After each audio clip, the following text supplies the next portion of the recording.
Pope Francis congratulates Italy's president on re-election. Pope Francis congratulated Sergio Mattarella on his re-election as Italy's president this weekend. In a personal telegraph sent to the Quirinal Palace on the evening of January 29, the Pope wrote that Mattarella had accepted his high task with a spirit of generous availability.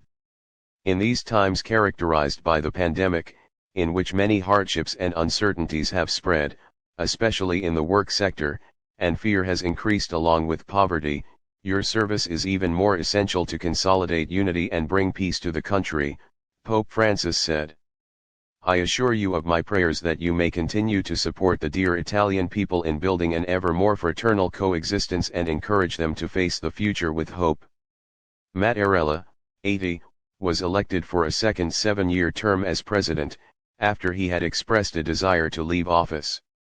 Duty to the nation must prevail over my own personal choices, Mattarella said in a speech after his election on January 29. Italy's president is elected every 7 years by a group of around 1,000 electors made up of both the members of the parliament and regional delegates.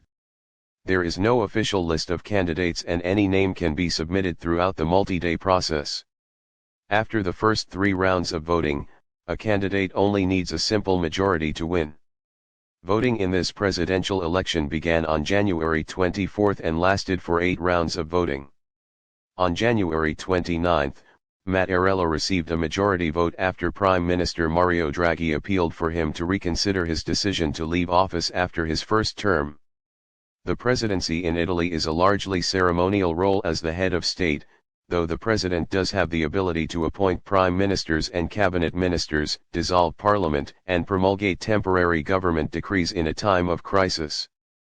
Mattarella served as a constitutional court judge before his election as Italy's president in 2015. Born in Palermo, Mattarella was an active member of Catholic Action in his younger years and started a promising career as a law professor.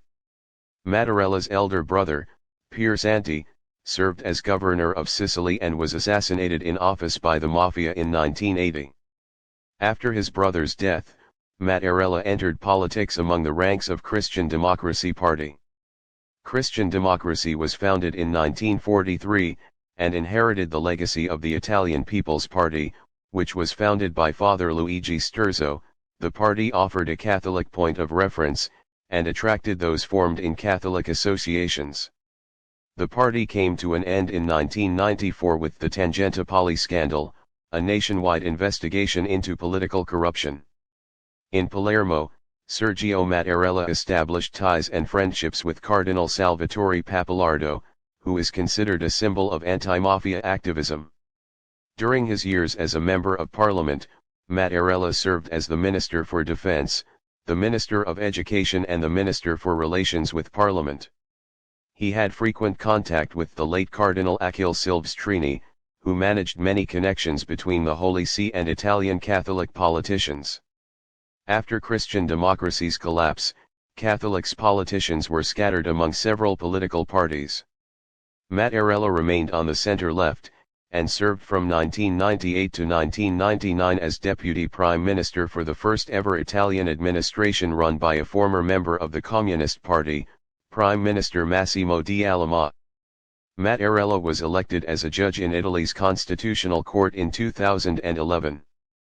With his re-election as president, Mattarella is expected to take the oath of office for a second term on February 3. I wish to extend my sincere congratulations for your re-election to the highest office of the Italian Republic and best wishes for your carrying out your high task, which you have accepted with a spirit of generous availability, Pope Francis wrote.